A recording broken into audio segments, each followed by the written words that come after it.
এই মুহূর্তে অভিষেক বন্দ্যোপাধ্যায় রয়েছেন কোচবিহারে। কোচবিহারে অভিষেক বন্দ্যোপাধ্যায়ের জনসভা, সরাসরি যাব সেখানে।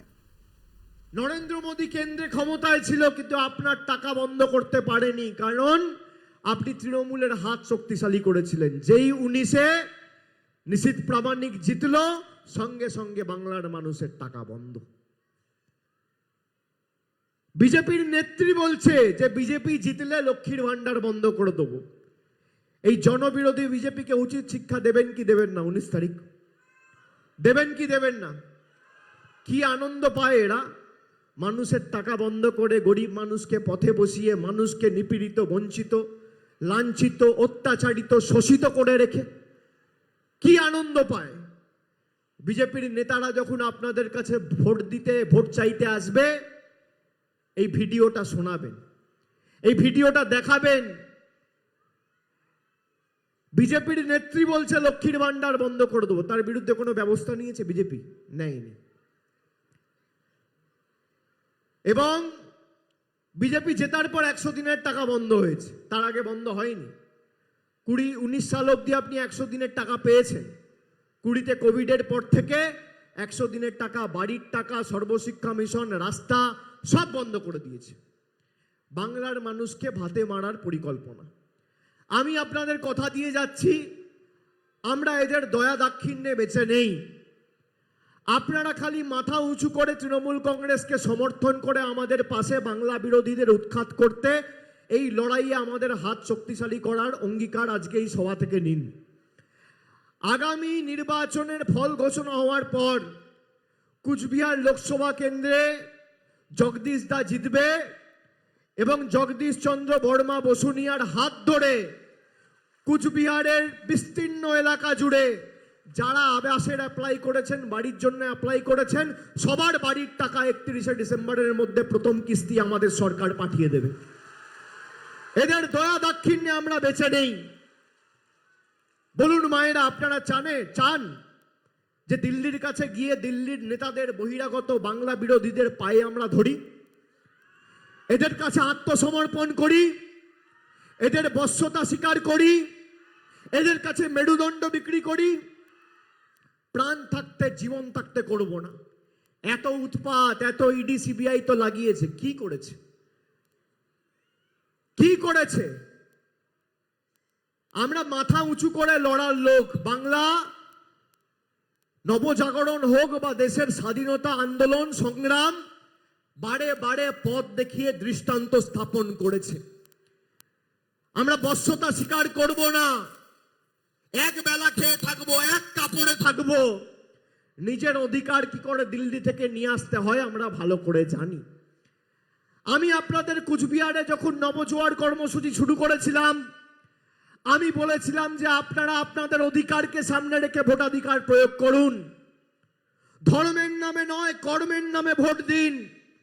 এলাকার সার্বিক উন্নয়ন, কন্যাশ্রী, লক্ষ্মীর ভান্ডার, স্বাস্থ্যসাথী কার্ড, যুবশ্রী, রূপশ্রী, পথশ্রী, রাস্তাশ্রী প্রকল্প, আপনারা কাজ, কর্মসূচি এবং উন্নয়নমূলক প্রকল্পগুলোকে সামনে রেখে ভোটাধিকার প্রয়োগ করুন। আপনার অধিকার থেকে আপনাকে কেউ বঞ্চিত করতে পারবে না। আমরা বলেছিলাম আমরা দিল্লিতে যাব, আপনার 100 দিনের টাকা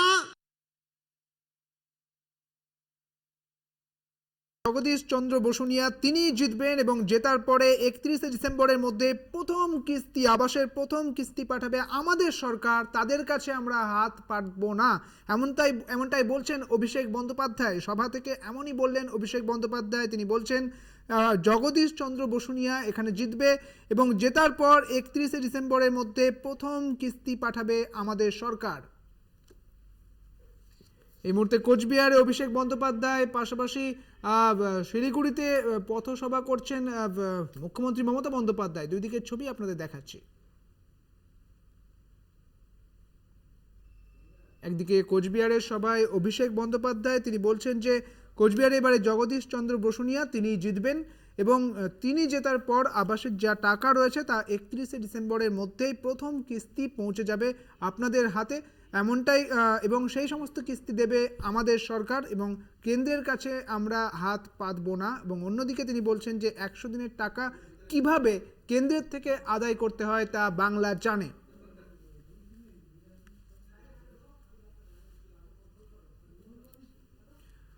जब अयोध्या হাই में ভোল্টেজ भव्य राम मंदिर में राम लला विराजमान हो चुके हैं,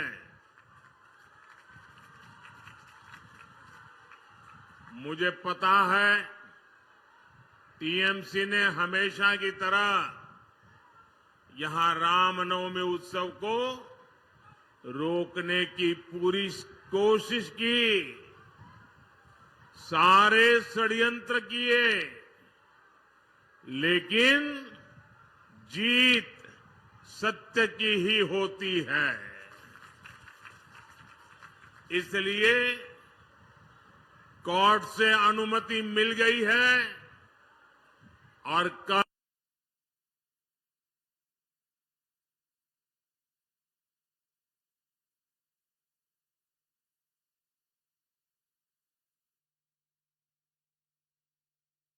পুরীতে পথসভায় রয়েছেন মুখ্যমন্ত্রী মমতা বন্দ্যোপাধ্যায়, তিনি রোড শো করছেন। সুকান্ত মজুমদারের সমর্থনে এই প্রথম বালুরঘাটে প্রধানমন্ত্রী নরেন্দ্র মোদী। সেখানে রামনবমী নিয়ে তিনি কথা বললেন। রামনবমী উৎসব থামানোর চেষ্টা করছে তৃণমূল কংগ্রেস, কিন্তু আমরা থামবো না, এমনটাই বলছেন প্রধানমন্ত্রী নরেন্দ্র মোদী।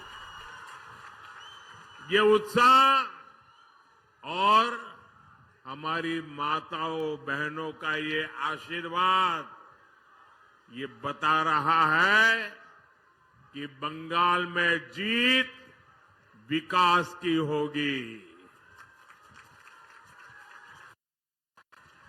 आज पूरा बंगाल कह रहा है 4 जून 400 पार, 4 जून 4 जून 4 जून आबार एक बार, आबार एक बार, आबार एक बार। साथियों, अभी 2 दिन पहले पोइला वैशाख के दिन बीजेपी ने अपना संकल्प पत्र देश के सामने रखा है। बीजेपी के संकल्प पत्र में मोदी ने अगले 5 वर्षों की गारंटी दी है। हम गरीबों के लिए 3 करोड़ और नए मकान बनाएंगे। ये मोदी की गारंटी है। हम मुफ्त बिजली के लिए कम दाम पर सोलर पैनल देंगे और बिजली बिल 0 कर देंगे। ये मोदी की गारंटी है। बीजेपी सरकार आने वाले पूरे 5 वर्ष मुफ्त राशन देती रहेगी ताकि गरीब के घर का चूल्हा जलता रहे। 70 वर्ष से अधिक हर बुजुर्ग को आयुष्मान भारत योजना के तहत मुफ्त इलाज मिलेगा। बंगाल में हमारी बेटियों का सामर्थ्य बढ़ाने के लिए उन्हें आईटी, शिक्षा, स्वास्थ्य, रिटेल और टूरिज्म जैसे सेक्टर्स की ट्रेनिंग दी जाएगी। मकान, पानी, बिजली, सिलेंडर जैसी सुविधाएं देश के हर गरीब तक पहुंचाई जाएगी। भाइयों और बहनों, इन सभी फैसलों से बंगाल के गरीब, दलित, आदिवासी और महिलाओं का कल्याण होगा। इसलिए जब से मोदी का एक गारंटी कार्ड आया है, टीएमसी के लोग डबल बौखलाए हुए हैं। इन्हें लगता है कि इतने दिनों से तो ये लोग मोदी की योजनाओं को बंगाल के लोगों तक पहुंचने से रोक रहे थे, गरीबों को पीएम आवास नहीं मिलने दे रहे थे, हर घर नल के जल, हर घर जल का जो मिशन है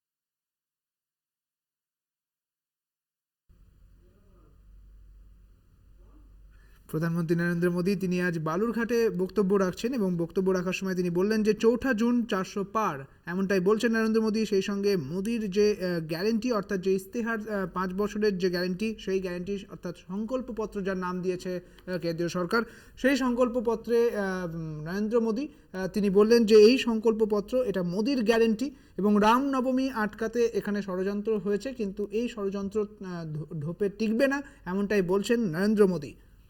গরিবদের জন্য 3 কোটি বাড়ি বানাবো, এই 5 বছরের ইস্তেহারে এমনই গ্যারেন্টি দিচ্ছেন মোদী। কাল গোটা দেশ রামনবমী পালন করবে বললেন নরেন্দ্র মোদী। তিনি বলছেন যে 4 জুন যখন নির্বাচনের ফল প্রকাশ হবে ঠিক তখন দেখা যাবে 400 পার, অর্থাৎ 4 জুন 400 পার, এমনটাই বলছেন প্রধানমন্ত্রী নরেন্দ্র মোদী। 5 বছরের জন্য যে সংকল্পপত্র যা ইস্তেহার বিজেপির এবং সেই ইস্তেহারে 5 বছরের গ্যারেন্টি দিয়েছে নরেন্দ্র মোদী, এটা মোদির গ্যারেন্টি। আবারও এমনটা বললেন নরেন্দ্র মোদী। তিনি মোদির গ্যারেন্টি বলে অভিহিত করেছেন এই সংকল্পপত্রকে, যেখানে বলা হয়েছে যে 3 কোটি মানুষের জন্য जनजातीय गौरव दिवस मनाने की शुरुआत की।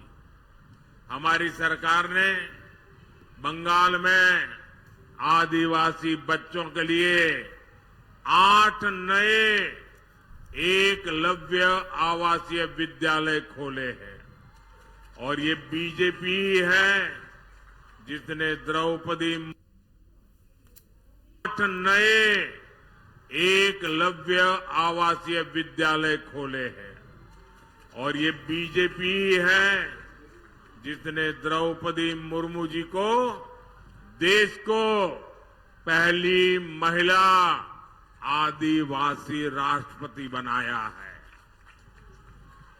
दलितों के सम्मान के लिए भी बीजेपी बाबा साहब आम्बेडकर से जुड़े पंचतीर्थों का विकास कर रही है।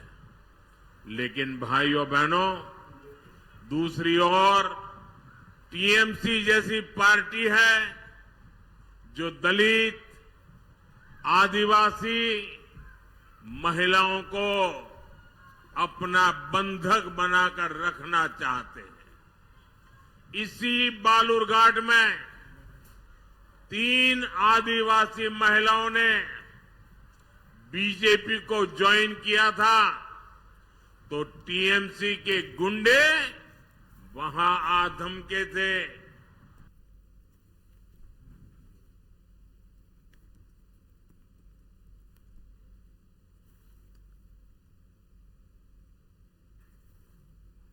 टीएमसी के लोगों ने उन, लेकिन ये चुनाव इन्हें बताएगा कि बाबा साहब आम्बेडकर के लोकतंत्र में दलित, वंचित, आदिवासी टीएमसी के गुलाम नहीं है और नहीं रहेंगे।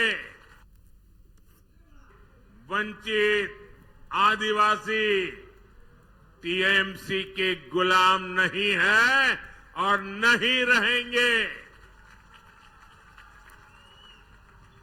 आदिवासी महिलाओं को घुटनों पर बैठाने वाली टीएमसी, ये पूरी की पूरी टीएमसी जल्द ही घुटनों पर आ जाएगी।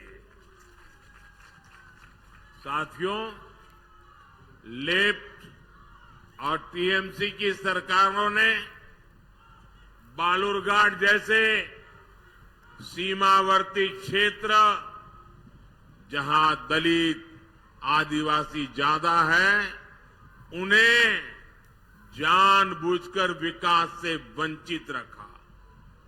यहां इन्होंने जीवन के लिए जरूरी सुविधाएं नहीं पहुंचने दी, इलाज के लिए अच्छे अस्पताल नहीं खुलने दिए, रोजगार के अवसर नहीं पैदा होने दिए। यहां के युवाओं को बड़ी संख्या में गढ़ छोड़कर जाना पड़ता है। लेकिन बीते 10 वर्षों में टीएमसी के तमाम विरोध के बावजूद बीजेपी ने बालूरघाट और बंगाल के विकास के लिए हर संभव प्रयास किया है। भाजपा बालूरघाट स्टेशन को अमृत भारत स्टेशन के रूप में विकसित कर रही है। अभी जनवरी में भाजपा एनडीए सरकार ने यहां से सियालदाह को जोड़ने के लिए एक नई ट्रेन शुरू की है। बठिंडा से मालदा तक चल रही ट्रेन को भी बालूरघाट से जोड़ दिया गया है। केंद्र सरकार ने बालूरघाट एयरपोर्ट के लिए भी बहुत प्रयास किया है, लेकिन यहां की टीएमसी सरकार की नीयत ही नहीं है कि यहां एयरपोर्ट बने। भाइयों और बहनों, टीएमसी के लाख विरोध के बावजूद अगले 5 वर्षों में भाजपा सरकार बंगाल और बालूरघाट के विकास के लिए हर प्रयास करेगी। ये मोदी की गारंटी है। वंदे भारत जैसी आधुनिक ट्रेनों और अच्छे हाईवेज का लाभ इस पूरे क्षेत्र को मिलेगा, क्योंकि आपके सपने ही मेरा संकल्प है। आपनार सपनो आमार संकल्पो। और भाइयों बहनों, मैं आपको वादा करता हूं, आपके सपनों को पूरा करने के लिए मेरा पल पल आपके नाम, मेरा पल पल देश के नाम। और लिख लीजिए 24/7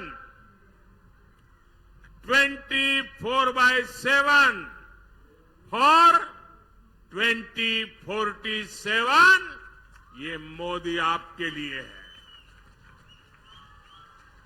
साथियों, दिनाजपुर क्षेत्र के पिछड़ेपन का बड़ा कारण यहां के किसानों और कारीगरों की उपेक्षा भी है। गंगा रामपुर का हैंडलूम तांत, यहां के कलाकारों द्वारा बनाई गई लकड़ी की प्रतिमाओं की तारीफ हर जगह होती है। यहां के किसान तो जूट उगाते हैं, उससे देश की जरूरत पूरी होती है। इतने दशकों बाद ये भाजपा सरकार है जिसने जूट किसानों और कलाकारों की चिंता की है।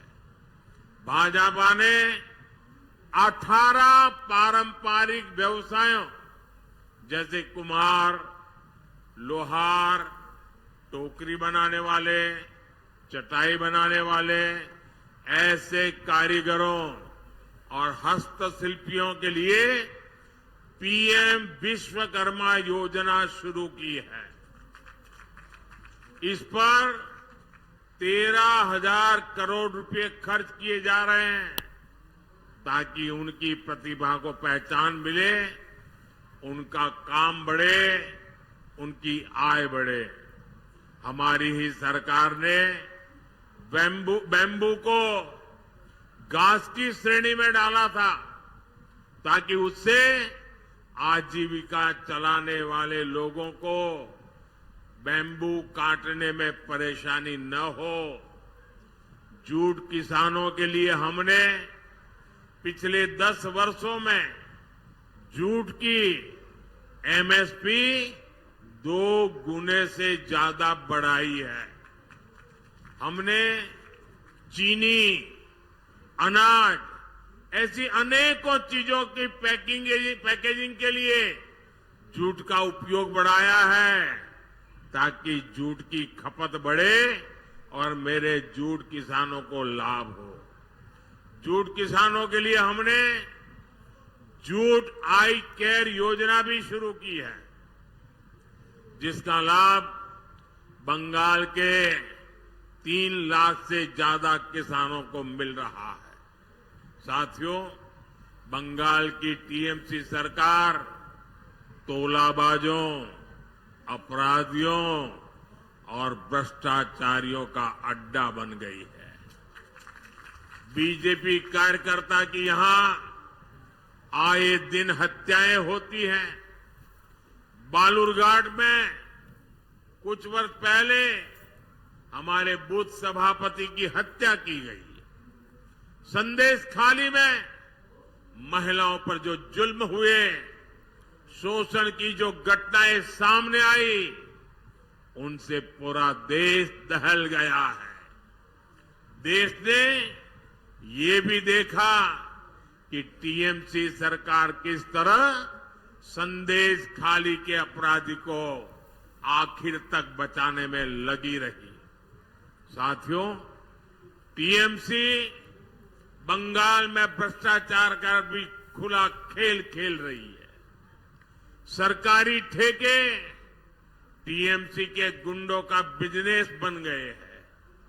यहां तक कि प्राइमरी शिक्षकों की भर्ती तक में घोटाले हो रहे हैं। सरकार में मंत्रियों के ठिकानों पर रेड होती है तो करोड़ों रुपया कैश बरामद होता है। एजेंसियां जब भ्रष्टाचारियों पर कार्रवाई के लिए जाती हैं तो उन पर हमले करवाए जाते हैं। भाइयों और बहनों, टीएमसी ने एक तरह से बंगाल को अवैध घुसपैठियों और अपराधियों को लीज पर दे दिया। इसलिए बंगाल सरकार घुसपैठियों को संरक्षण देती है और कानूनी शरणार्थियों को नागरिकता देने वाले सीएए कानून का विरोध करती है। आपको इनकी अफवाहों में नहीं आना है। ये अपने भ्रष्टाचार और अपराधों को छिपाने के लिए झूठ का सहारा ले रहे हैं। टीएमसी को इनके पापों की सजा कमल का बटन दबाकर देनी है। साथियों, आने वाली 26 अप्रैल को बंगाल के भविष्य के लिए बड़ा अवसर है। बालूरघाट से आपके सांसद और बीजेपी प्रत्याशी भाई सुकांत मजमूदार जी ने पिछले 5 वर्षों में यहां के विकास के लिए दिन रात मेहनत की है। आपको इस बार इन्हें रिकॉर्ड वोटों से जीतवाना है। आपको मैं एक जिम्मेदारी और दे रहा हूं। आपको पश्चिम बंगाल के घर घर तक मोदी का प्रणाम पहुंचाना है। मेरे साथ बोलिए, भारत माता की, भारत माता की, भारत माता की। बहुत बहुत धन्यवाद।